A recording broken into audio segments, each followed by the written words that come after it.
चलिए स्टूडेंट, हम लोग क्वेश्चन नंबर 15 को हल करते हैं। देखिए क्वेश्चन नंबर 15 में क्या कहा जा रहा है, आप लोग क्वेश्चन को पढ़िए। लंबाई 6 मीटर वाले एक ऊर्ध्वाधर स्तंभ की भूमि पर छाया की लंबाई 4 मीटर है, जबकि उसी समय एक मीनार की छाया की लंबाई 28 मीटर है। मीनार की ऊंचाई ज्ञात की, हमें क्या करना है, मीनार की ऊंचाई ज्ञात करना है। तो चलिए, एक मीनार की छाया की लंबाई 28 मीटर है। ये हमारा क्या हो गया, ये मीनार हो गया। और ये जो मीनार है, इसकी जो छाया बन रही है, इसकी लंबाई हमें दिया है 28 मीटर। ठीक है, ये हमारा मीनार है। आगे देखिए, लंबाई 6 मीटर वाले एक ऊर्ध्वाधर स्तंभ की भूमि पर छाया की लंबाई 4 मीटर है। भूमि पर छाया की लंबाई उसी समय की बात कर रहा है, उसी समय की बात कर रहा है। तो यहाँ पर हम मान लेते हैं कि हमारा ऊर्ध्वाधर क्या है, स्तंभ है।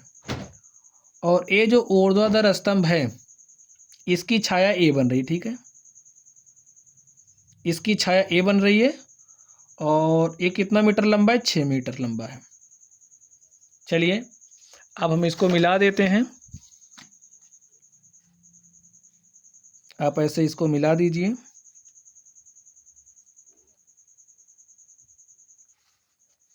ठीक,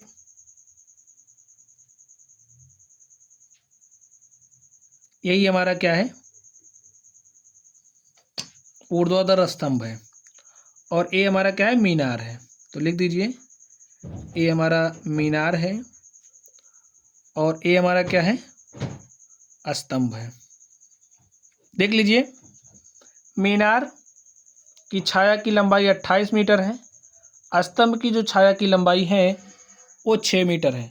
मीनार की ऊंचाई ज्ञात करनी है। अब ये जो आप मीनार देख रहे हो ना, हमें इस मीनार की ऊंचाई बतानी है। तो इसको हम मान लेते हैं h है। लिखिए, माना मीनार की ऊंचाई बराबर h मीटर। स्टूडेंट, चलिए हम लोग इसको नाम दे देते हैं। यहाँ पर देखिए, हमारे पास त्रिभुज मिल रहा है ए बी सी, और इसको मान लेते हैं डी है, ये हमारा ई है। ए बी हमारा मीनार है, डी क्या है, डी हमारा स्तंभ है। चलिए, अब हम लोग देखते हैं। लिखिए, त्रिभुज ए बी सी तथा त्रिभुज डी ई सी में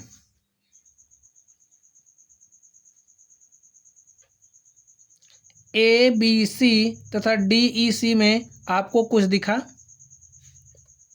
यहाँ पर ये जो हमारा एंगल बी है वो बराबर है एंगल ई के।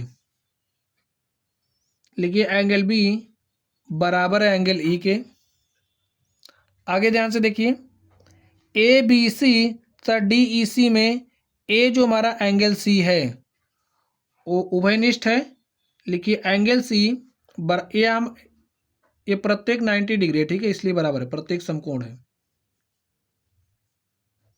क्योंकि कोई भी स्तंभ है, कोई भी मीनार अगर जमीन पर खड़ी होगी तो 90 डिग्री का एंगल बनाएगी भूमि के साथ। तो इसलिए प्रत्येक क्या है, समकोण है। यहाँ पर देखिए, angle C is equal to angle C. क्यों, क्योंकि ये उभयनिष्ठ है। इतनी बात समझ गए स्टूडेंट्स आप लोग। देखिए, अब ए वाला एंगल इसके बराबर हो गया, इसके संगत एक कोण हो गया, एंगल सी बराबर हो गया, उभयनिष्ठ है। तो एंगल एंगल समरूपता की कसौटी यहाँ से फॉलो हो रही है। लिखिए, एंगल एंगल समरूपता की कसौटी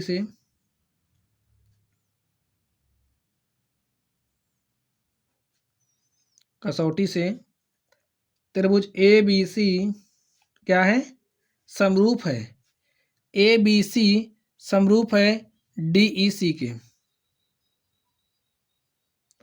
तो यहां से हमें क्या मिलेगा, समरूप त्रिभुजों की संगत भुजाएं समानुपाती होती हैं।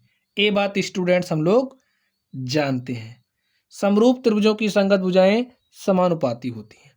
यहाँ पर देखिए, अगर हम लोग ए बी के संगत भुजा की बात करें तो ए बी के संगत भुजा हमारी कौन सी हो जाएगी, ई सी हो जाएगी। तो लिखिए, ए बी और ई सी का जो अनुपात है वो बराबर हो किसके, देखिए BC के संगत भुजा कौन सी हो जाएगी हमारी स्टूडेंट्स? AB के संगत भुजा हमारी ED होगी, ठीक है, इसको आप करेक्ट कर लीजिए, ED होगी।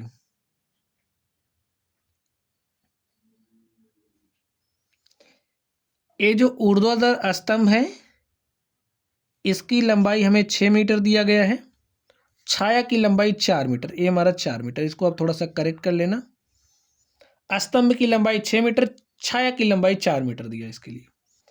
अब देखिए AB के संगत भुजा ED हो गई, ये बराबर किसके होगा? देखिए BC और EC के अनुपात के। अब इतने से ही हमारा काम बन जाएगा, लिख दीजिए, चूंकि समरूप त्रिभुजों की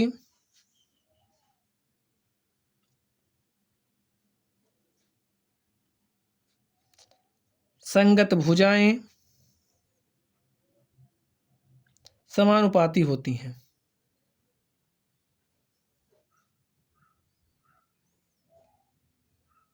ठीक है स्टूडेंट, अब यहां पर देखिए ए बी हमारा कितना है, एच हमने माना है तो यहां पर एच रखिए। ईडी कितना है? ईडी का मान 6 है तो यहां पर 6 रख दीजिए। बीसी कितना है? बीसी हमारा 28 है तो आप 28 रखिए। और ईसी कितना देखिए 4 है तो यहाँ पर आप 4 रख दीजिए। सॉल्व करिए, 4 1 4, 4 7 28, एच इज इक्वल टू 7 गुणे में 6, 7 6 42 मीटर। तो जो हमारा मीनार है यही मीनार है, तो मीनार की जो हाइट है एच कितना आ गया? 42 मीटर। लिखिए अतः मीनार की ऊंचाई H is equal to 42 metre है। और स्टूडेंट इस तरीके से ये जो हमारा क्वेश्चन था, क्वेश्चन नंबर 15, हमने इसको सॉल्व कर लिया है। तो चलिए आप लोग पढ़ते रहिए, अगर आप लोगों को कोई भी डाउट हो तो आप लोग कमेंट बॉक्स में कमेंट करना। वीडियो पसंद आए तो वीडियो को लाइक कीजिएगा, चैनल पर नए हो तो चैनल को सब्सक्राइब कीजिएगा। चलिए आप लोग पढ़ते रहिए। Thank you.